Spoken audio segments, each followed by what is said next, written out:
Hello. Sorry, my desk is a little messy. I hope you won't see too much of how messy it is.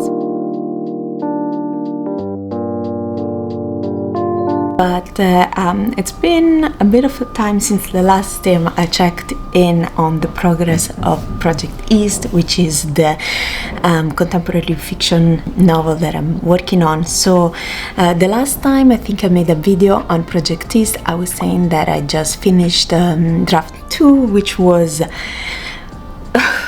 completely energy draining, and that I was going to work on draft 3, which actually was much lighter because I just wanted to work on the style and on the vocabulary a little. So I can say that I finished draft 3. Again, it was much easier because I didn't need to make any structural changes and didn't need to cut anything. If you remember, draft 2 was all about cutting, bringing down the word count, and that's why it was so difficult, but now it's okay.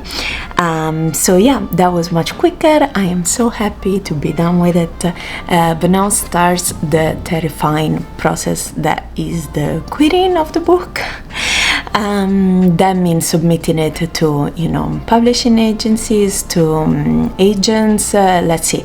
I know that in the Anglophone world, you are very much supposed to go through an agent, I think. At least that's what I was reading and seeing online. In Italy, not as much. You can go to publishing agencies directly as long as you kind of figure out the one that is more aligned to what you want to publish, and also whether they have kind of different sections, then you pick the sort of right editor that you need to work with. So yeah, so for that I need to write obviously the synopsis, that is the kind of a summary of the entire book. I think what is very important is to show the main protagonist, to show the story with the main turning points, the climax, and also very much the ending. This is not a book cover, and it's not what goes on the book and sort of inspires the reader to read. This is very much for the editor or the agent or whoever is getting the book to know exactly what they're going to find in your manuscript, so it should have everything. So obviously condensing 80,000 words in 400 words more or less is gonna be a challenge, but something that has to be done, so I will do it. The second thing is the CV. This is not my usual CV, it's the writer CV, literary CV. Obviously I don't have much to write in it except for some creative writing classes that I took, a few short stories that got published here and there, but nothing too much. So it is what it is. I'm at the beginning of the journey. I don't think I'm the only one, so I'll find a way to fluff it up. And the third thing is the title. So I have a running list of titles that I thought about it while writing the book, and I guess I need to pick one. So that's what I need to do to start this quitting journey. I am excited, slightly terrified. I feel optimistic. I don't know if I should feel optimistic. Maybe in a few months I will completely regret these words, but I will try to document my quitting journey for you. It might be nerve-wracking, there might be a few tears, but let's see. Hopefully it'll be a good ending. So let's move to the couch and reflect on how my writing goals have changed. Hello, I'm here with Togepi. This was one of my great purchases in Japan earlier this year. I went in April, so very happy to have my Togepi here. I hug it in the moments where I need some comfort. So yeah, now that I'm done with basically writing the novel, I also was trying to reflect a bit on how my writing goals have changed and expanded over the years. So this novel has been in the making for a really long time. 5 years or more, I don't even know anymore. I say I'm on draft 3, but honestly there have been so many drafts before that I don't even count. The first draft was almost a different book. It was a much more choral book. This one is now narrated in first person. That one had many different characters, many storylines, a few of which I dropped. So anyways, to say that I'm probably on draft 5 is more like it, if not 6. But anyways, it's been coming for a long time, and now that it's done, I can say that I am very satisfied with what I did. I know obviously it's not perfect, I know obviously it's not the best Italian novel or whatever, but I think from the level of my skills right now, it is the best I could have done, and that sort of completes the first goal that I had put for myself. I wanted to write a book that I would be proud of, and I wanted to write a book that I would be excited to read. And so I think that I have accomplished. From that first draft that I told you about, that was basically a different book. My skills, I feel like, developed enormously, and obviously that was more than 5 years ago, so thank God it is like that. But yeah, and every time I have reread it, again for the third draft now, I reread it everything in basically a few days, so very quickly, to kind of get also a sense of the flow. And yeah, I always get very emotional by the end. I love the ending that I wrote, I don't know, but it kind of always makes me cry, and so I think that's a good sign.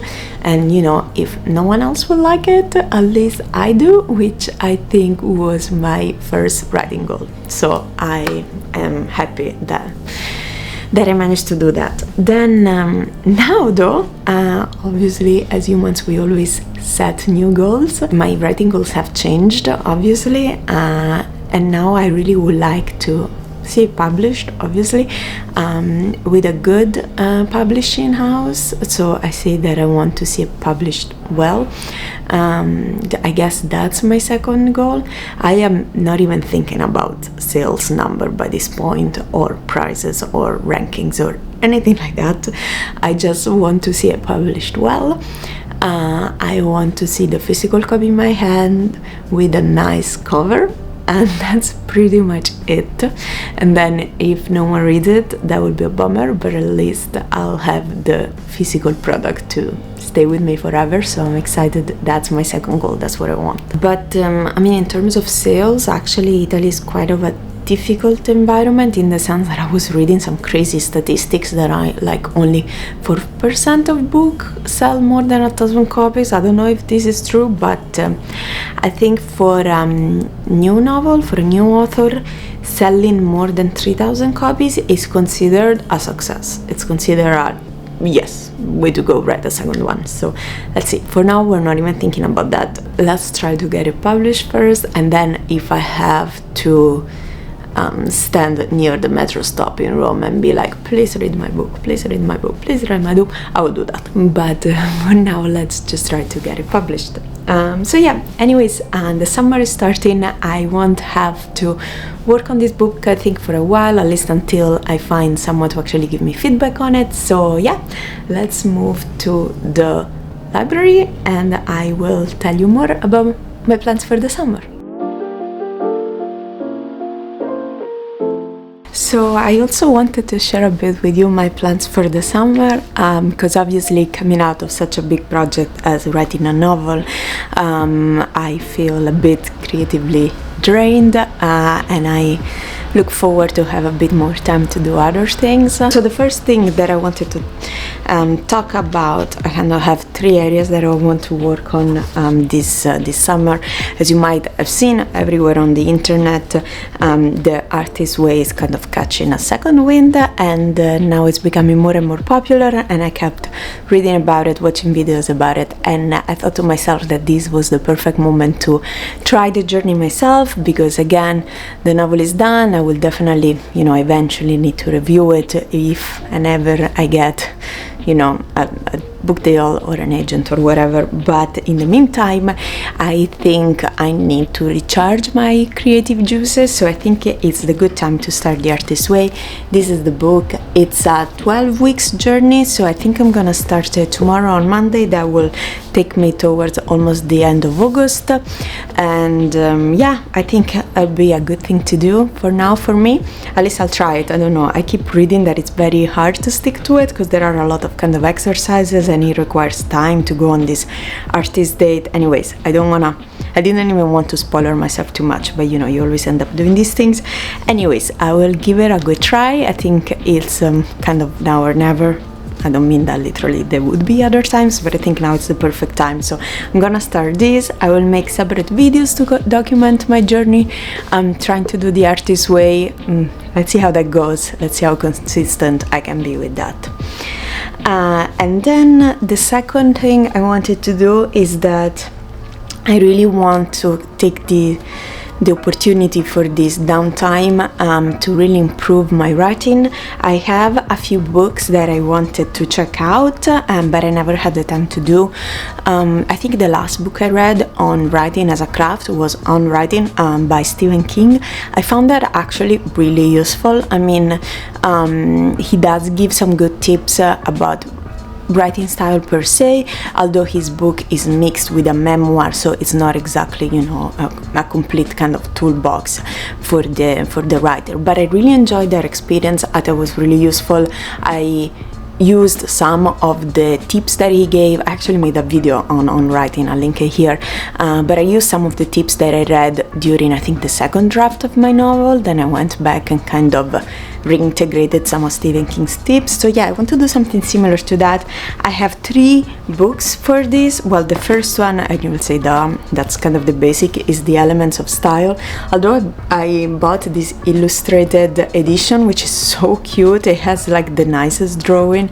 Let's see, like these ones, and yeah, the illustrated. So I'm really excited to go through it. Obviously it's one of the staples, one of the basics when it comes to writing, so I'll check it out and I'll let you know what I think. And the other 2 I actually found while reading some advices on Medium on books to improve writing, and is the first 5 pages. I think this one really focuses on the opening, on the idea that you need to catch the reader, but also kind of the publisher and the agent and all of these people who need to assess your work at the very start. And yeah, whether it is in a book or also in articles, the first few lines are really important. So I'm excited to see what they think. For my book, I'm actually quite happy with the start of the book. I think I have a good hook now, but even that is funny. I used to have a prologue, and again I made a video on how the drafts changed. I'll also link it up here. And I used to have a prologue, so the opening line was completely different. Then I got advices to actually get rid of the prologue, and I did, and now I think the opening is much better. So in any case, sometimes you may have a good opening, but you don't know where it is because you put a bunch of stuff before that was actually not useful. So this other book, and the third book is Writing Without Teachers. Don't actually remember exactly what this was about, but it was kind of suggested in the same article, so I thought I'll check it out too. So this is the second pillar for this summer. I'm going through these books for improving my writing skills, and the third is my to be read list. I have 3 books in mind. They are 3 big tomes. 2 of them, I had them in my library for at least a year now, and I haven't picked them up yet, so now it's the time. These are the 3 books that I want to read this summer, and if I don't manage to read anything else, it'll be fine, because these are the 3. So the first one is Babel. I heard such good things about this book that I just want to lose myself in it. I think I will adore it. I hope I'm not setting the bar too high and setting myself up for a big plunge. Hopefully not, but I don't think I am. So I'm really excited to go through Babel. Babel. Not really sure actually where the accent is. The second one is The Secret History by Donna Tartt. You'll see here we have a dark academia theme going through it. That is actually completely by chance, but I've never read anything by Donna Tartt. That's not great, so I'm going to start now. Again, I heard wonderful thing about the Secret History. I love the book cover. It's again big tome here, and together I think they make, I don't know, yes, over 1500 pages or something. So yes, this is the 2 books, and then there is a third one that I actually don't have yet, is Pachinko. I will show it once I acquire it, but I will not let myself buy it until I go through these 2 tomes that I have here on my library already. So yeah, this is the plan for the summer. So yeah, I will try to make a bit more videos and be a bit more consistent about it now that the book is kind of on the way somewhere, and it's going by itself until someone will reply to me. Yeah, I think I have more time. I'm excited for this summer, and yes, see you soon. Ciao.